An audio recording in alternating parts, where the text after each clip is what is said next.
Kebun Binatang Bandung Zoo mengumumkan kelahiran seekor anak tapir di tengah kisruh dualisme kepemilikan. Tapir jantan ini lahir pada Jumat 14 November 2025 sekitar pukul 6 pagi. Lahirnya anak tapir ini menambah jumlah koleksi tapir di Bandung Zoo. Saat ini sudah ada sekitar 11 tapir yang dikoleksi oleh Bandung Zoo yang terdiri dari 7 jantan dan 4 betina.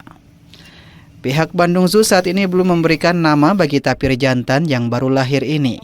Rencananya pihak Bandung Zoo bakal meminta masyarakat untuk memberi usul bagi nama tapir melalui media sosial. Pihak Bandung Zoo juga berencana akan membagikan tapir koleksi mereka kepada kebun binatang lain. Hal ini dikarenakan sudah terlalu banyak tapir yang menjadi koleksi Bandung Zoo. Jadi, alhamdulillah Bandung Zoo itu kebun binatang atau lembaga konservasi yang terproduktif melahirkan satwa tapir di Asia. Jadi kita tuh di Asia paling tinggi karena kita itu dengan kelahiran yang ini itu 11 anakan tapir lahir di Bandung Zoo. Yang ini, yang jantan ini kemarin lahirnya hari Jumat tanggal 14 jam 06, jadi jam 6 pagi tepat.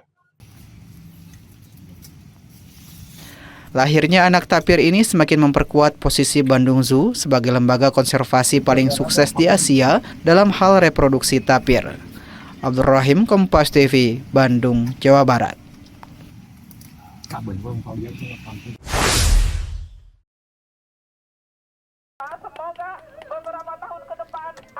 Program peduli lingkungan penanaman 1.500 pohon mangrove ini dilakukan di Pantai Tanjung Cemara, Karangtirta, Pangandaran, yang dipimpin langsung Kepala BSDK Mahkamah Agung Republik Indonesia. Kegiatan mengusung tema Lestarikan Alam, Selamatkan Masa Depan ini digelar dengan tujuan sebagai wujud nyata sinergi antar lembaga dalam mendorong penegakan hukum lingkungan yang progresif dan responsif terhadap tantangan global. Kepala BSDK MARI Syamsul Arif mengatakan, Pangandaran dipilih menjadi salah satu lokasi penanaman mangrove karena selain sebagai upaya konservasi dan menjadi upaya pengurangan resiko bencana. Badan Strategi Kebijakan Diklat Kumdil Mahkamah Agung Republik Indonesia datang ke Pangandaran dengan satu tujuan. Dia ini ingin menunjukkan keberpihakannya Mahkamah Agung pada lingkungan yang lebih baik, pada perlindungan lingkungan. Acara ini adalah menjadi tujuan, sementara yang lain itu adalah hanya lapisan saja, di mana kami hadir di sini juga sebagai kegiatan evaluasi dan proyeksi terkait program-program kami ke tahun 2026.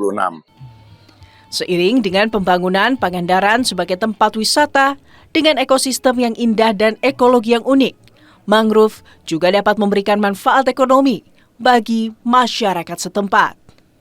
Kita bersama-sama dengan keluarga besar Mahkamah Agung, termasuk Universitas Mahkamah Agung. Hari ini ada kurang lebih ada 500 teman-teman dari Mahkamah Agung datang ke Pangandaran. Tentu kami pertama ucapkan terima kasih ke Mahkamah Agung yang telah membuat kegiatan lingkungan di Kabupaten Pangandaran, dan saya kira ini yang disebut dengan event government. Kegiatan ini tidak hanya memperkuat kapasitas teknis hakim, tetapi juga meneguhkan komitmen peradilan Indonesia dalam mewujudkan keadilan lingkungan dan iklim bagi generasi masa kini dan mendatang. Dede Ibin, Kompas TV, Pangandaran, Jawa Barat.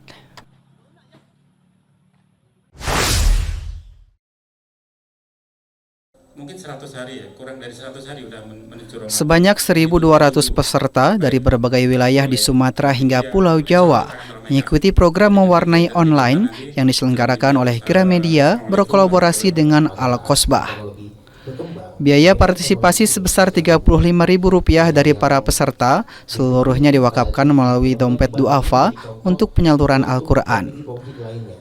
Melalui kegiatan ini, Gramedia fokus menyediakan sarana literasi serta menjadikannya sebagai gerakan kreatif yang memupuk kepedulian sosial sejak dini. Ya, penyerahannya nanti teman-teman dompet duafa bisa ke berbagai lembaga. Tadi hanya simbolik aja kepada teman-teman panti asuhan, tapi nanti teman-teman dompet duafa dari pasti sudah memikirkan kemananya. Ya, kita pasrahkan aja karena beliaunya yang memang paling berhak untuk menyalurkan. Jadi kolaborasi yang bagus ini tentunya akan memberikan kita inspirasi yang baik. Serta sertifikat. Aktivitas mewarnai dihadirkan dalam format digital yang dapat diakses kapan saja, sehingga orang tua dan anak bisa mengerjakannya secara santai di rumah. Al-Kosbah mendukung penyediaan materi visual yang aman dan menarik bagi anak. Ialah lomba menggambar mewarnai dengan menggabungkan dengan program wakaf Al-Quran. Jadi ini hal yang menarik sekali, yang merupakan kegiatan positif, edukatif buat masyarakat, bagaimana kita mendidik anak kita untuk mencoba mengekspresikan ya dengan menggambar, dengan mewarnai, yaitu dengan kegiatan wakaf ya, dengan pendaftaran yang memang diperuntukkan untuk wakaf Quran. Nilai donasi yang terkumpul lebih dari 453 juta rupiah dari kegiatan Happy Family Coloring ini disalurkan ke dompet duafa, yang memastikan seluruh alokasi wakaf disalurkan untuk memperdayakan masyarakat dan pendidikan. Membuat partisipasi dalam program ini memberikan dampak nyata bagi sesama. Ini merupakan amanah yang dititipkan ke dompet duafa, dan ini juga menjadi bukti kepercayaan publik bagaimana kita mengelola donasi sebaik mungkin. Dan nilai 453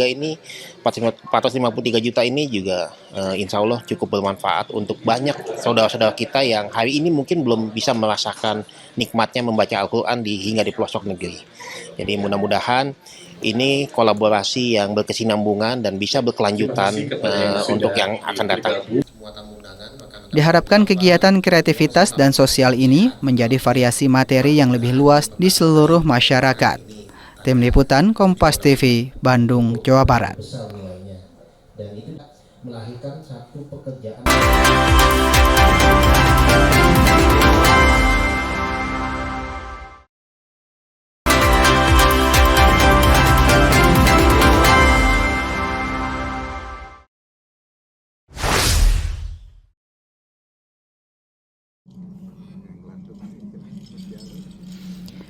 Film dokumenter berjudul Sculpting the Giant membuka kembali kisah perjuangan dan ketekunan sang maestro seni patung Indonesia Nyoman Nuarta sejak pertama kali menggagas GWK pada tahun 1990-an.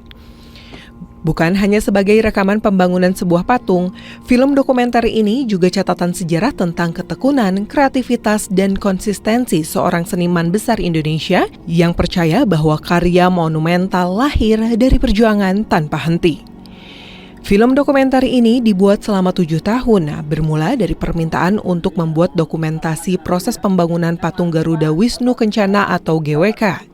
Namun ketika proses pengambilan gambar dimulai pada tahun 2016, tim produksi menyadari bahwa ada cerita jauh lebih besar, yaitu kisah perjalanan hidup Nyoman Nuarta yang penuh tantangan, penolakan, hingga perjuangan membangun karya raksasa selama hampir 3 dekade. Jadi awalnya pembuatan film ini ketika kami diminta untuk membuat dokumentasi pembuatan patung. Lalu ketika kita menjalankan kegiatan itu di 2016, kita menyadari kalau kayaknya ada cerita lebih dalam di balik pembuatan patung ini, yaitu cerita perjuangan pematungnya Pak Nyoman Nuarta. Jadi di situ kami mulai mencoba meramu cerita bagaimana membungkus perjalanan 28 tahun ini, bukan hanya dari 2016 tapi juga dari awal perjalanannya di tahun 90-an itu. Penayangan film dokumenter yang berlangsung di salah satu bioskop di Kota Bandung ini menjadi perhatian besar dari penonton. Beberapa di antaranya menilai film ini mampu memberi sudut pandang baru tentang karya seni monumental Nyoman Nuarta. Hari ini habis nonton karya video tentang Pak Nyoman yang luar biasa banget. Ini adalah salah satu film di mana kita bisa ngelihat gimana dampak dan struggling yang akhirnya menjadi sebuah mahakarya yang membanggakan Indonesia di mata dunia. Satu karya yang men-showcase seberapa besar negeri kita Dan ternyata banyak banget cerita-cerita yang menyentuh hati, dan ini sesuatu yang gua rasa perlu dilihat banyak orang sih.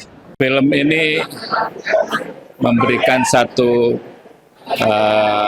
pelajaran buat kita sebagai anak bangsa di Indonesia. Ada seorang seniman besar yang juga lahir di daerah-daerah sawah, bermain di sungai waktu kecilnya, tetapi bisa punya mimpi besar untuk berkarya besar untuk bangsa ini. Dan itu adalah Nyoman Nuarta, sahabat saya. Dokumenter ini diharapkan mampu memberi perspektif baru tentang GWK, bahwa di balik kemegahannya ada cerita panjang tentang mimpi dan kegigihan seorang Nyoman Nuarta.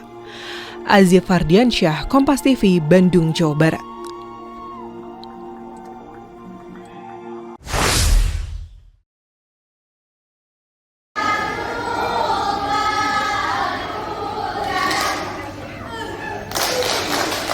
Di atas panggung terbuka di Dago Tea House Kota Bandung, siswa-siswi unjuk kebolehan lewat berbagai penampilan, mulai dari pertunjukan seni, ekstrakurikuler, hingga pertunjukan kabaret. Tak sekadar pentas seni, kegiatan ini menjadi wadah bagi belajar untuk mengekspresikan diri dan menunjukkan kemampuan terbaiknya. Dengan konsep yang memadukan kompetisi akademik dan kreativitas seni, gelaran top atau tryout dan pensi ke-24 diharapkan mampu menjadi ruang tumbuh yang komprehensif bagi siswa, sekaligus menginspirasi sekolah lain untuk terus mengembangkan potensi generasi muda. Tim Liputan Kompas TV, Bandung, Jawa Barat.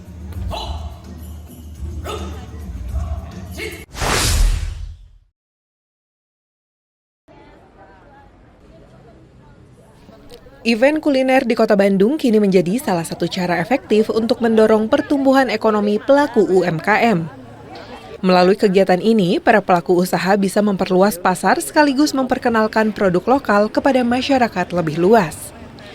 Dukungan terhadap UMKM bukan sekedar ajang promosi, namun juga bentuk nyata keberpihakan pada ekonomi rakyat dan pelestarian kuliner tradisional khas Bandung, Jawa Barat. Jadi kita yang dari tahun lalu dan tahun ini beda gitu kan ya, beda jenisnya. Nah ini mungkin tahun depan juga kita persiapkan apalagi nih gitu kan. Nah ini kita juga mempromosikan bahwa produk unggulan di Kota Bandung ini luar biasa gitu. Selain dukungan regulasi, Pemkot Bandung juga memfasilitasi pelatihan, perizinan hingga promosi bersama melalui pameran dan festival kuliner. Dukungan ini diharapkan mampu menjaga semangat wirausaha di kalangan masyarakat, khususnya pelaku usaha mikro.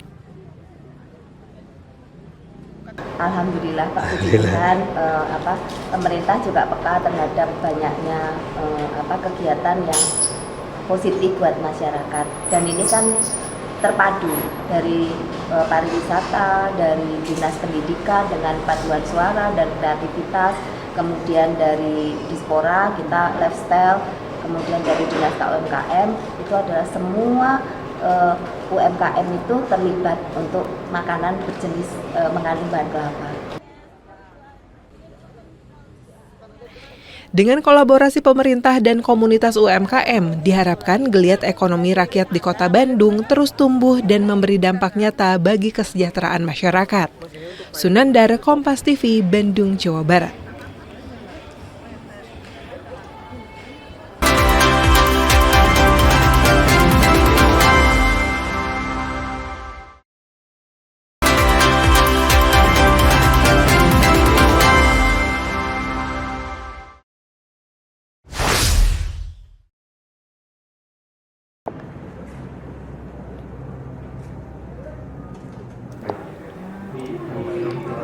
Di tengah ramainya industri kopi specialty di Kota Bandung, sebuah kedai kopi di kawasan Pasir Salam menarik perhatian pecinta kopi dengan sebuah menu unik bernama Watermelon Smash.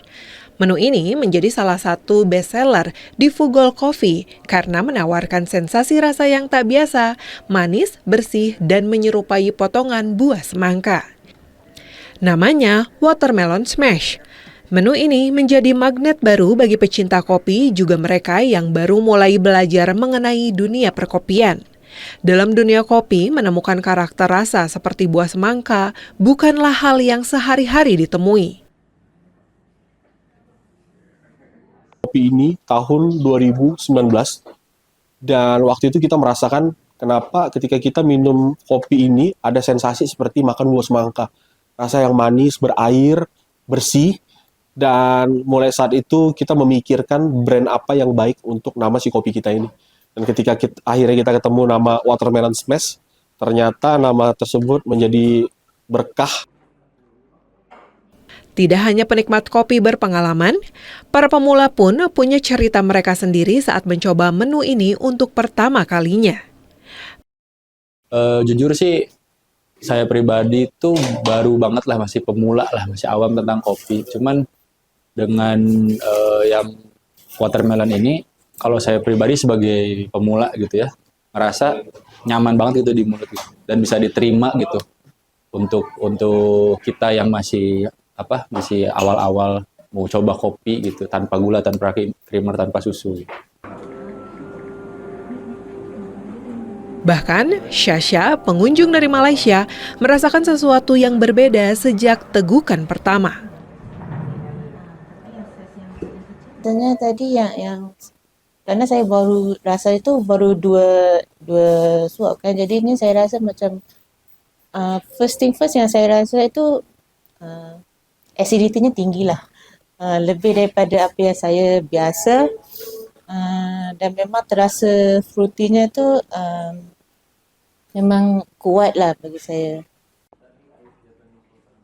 Kini, Watermelon Smash bisa dinikmati di kedai Fugol Coffee atau dibeli lewat marketplace dengan harga yang masih terjangkau. Dari Bandung, secangkir kopi mengajarkan bahwa rasa bisa membawa cerita. Dan kadang, kejutan sederhana dalam tegukan pertama bisa menjadi pintu bagi lahirnya inovasi baru. Inilah Watermelon Smash semangka dalam rupa kopi dari Fugol Coffee. Aziz Fardiansyah, Kompas TV, Bandung, Jawa Barat.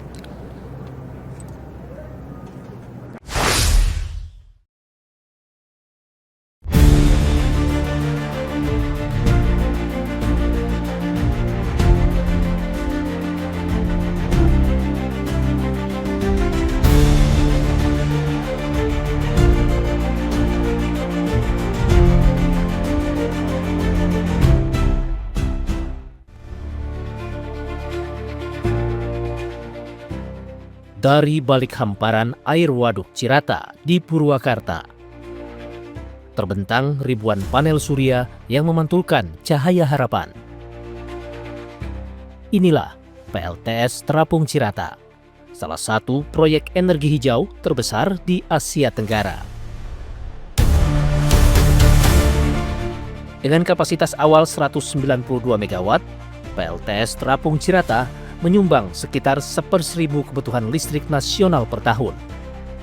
Proyek ini menjadi pelopor bagi pengembangan pembangkit serupa di berbagai wilayah di Indonesia. PLTS Cirata mampu menekan emisi karbon hingga 214.000 ton per tahun.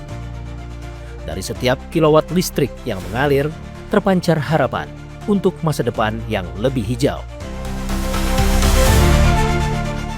Saat ini energi listrik dari PLTS Terapung Cirata ini dikirim ke jaringan di sistem Jawa Barat ya. Nah, ini terhubung ke gardu induk Cirata yang terhubung ke Purwakarta dan Padalarang. Dan kalau pemanfaatannya yaitu sudah karena terhubung ke sistem interkoneksi ya, jadi langsung dimanfaatkan ke seluruh konsumen di jaringan listrik di Jawa Bali. Melalui pembangunan pembangkit ramah lingkungan dan inovasi layanan seperti Renewable Energy Certificate atau REC, PLN menghadirkan cara baru bagi masyarakat untuk ikut berperan dalam transisi energi bersih. Kini, siapapun dapat memastikan bahwa listrik yang digunakan berasal dari sumber energi terbarukan, cukup melalui aplikasi PLN Mobile. Transformasi energi hijau juga tercermin dari meningkatnya minat pelanggan terhadap layanan REC di Jawa Barat. hingga triwulan ketiga tahun 2025 menunjukkan jumlah transaksi kumulatif pelanggan REC periode Januari sampai dengan September mencapai 3.398 kali dengan total penjualan 1.224.545 unit REC.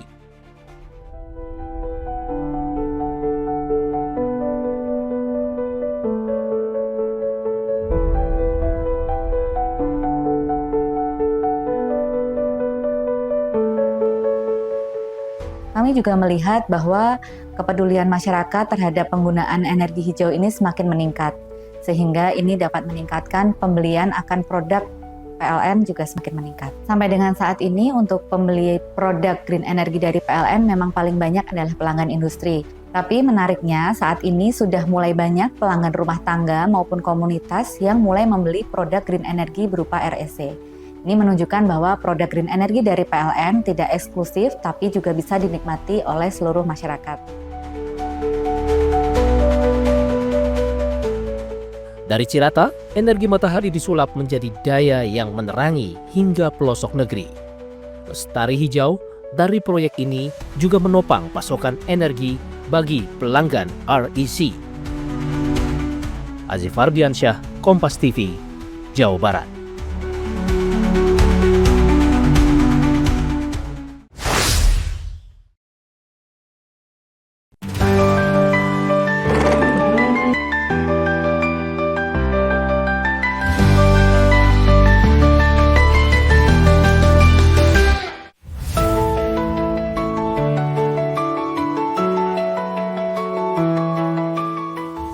Di sebuah bangunan sederhana di kawasan Kopo, Kota Bandung.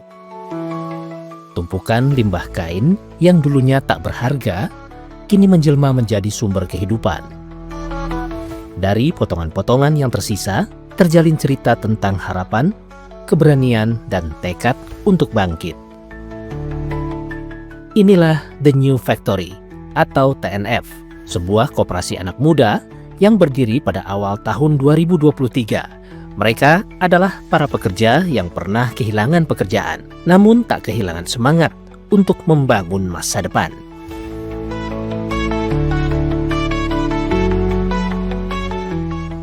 TNF dikelola oleh 8 anggota yang juga pemiliknya.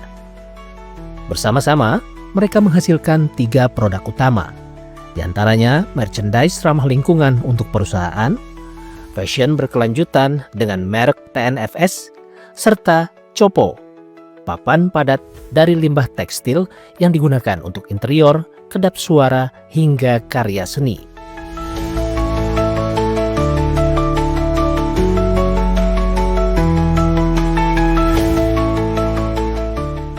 Dua tahun berjalan, produk-produk TNF semakin diterima pasar. Mereka bekerja sama dengan berbagai perusahaan ternama. Jadi kami menggunakan limbah tekstil atau limbah fashion itu karena memang bahannya sangat banyak, berlimpah, dan sebenarnya tidak terolah sama sekali. Practically bisa dibilang tidak terolah sama sekali karena di Indonesia sendiri ada 1,2 juta ton limbah tekstil yang dihasilkan, tetapi kurang dari 15% yang didaur ulang lagi. Jadi itu artinya ada jutaan ton yang limbah tekstil yang dibuang ke lingkungan kita, dibakar, mencemari lingkungan.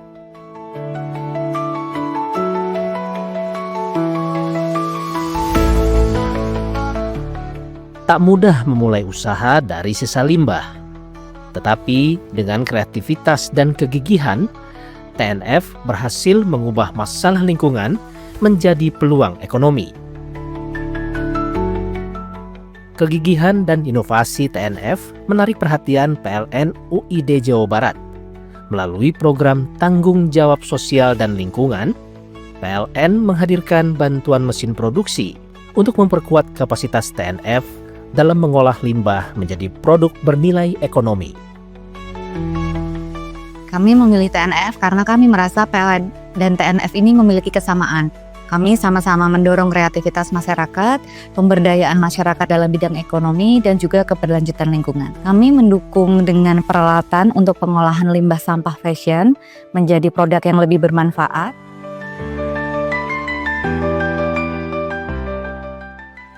Setiap potongan kain yang disambung di sini adalah simbol energi baru, energi kehidupan yang menyalakan harapan banyak keluarga. The New Factory dan PLN membuktikan bahwa cahaya bisa lahir dari limbah dan harapan bisa tumbuh dari tangan yang tak pernah lelah bekerja.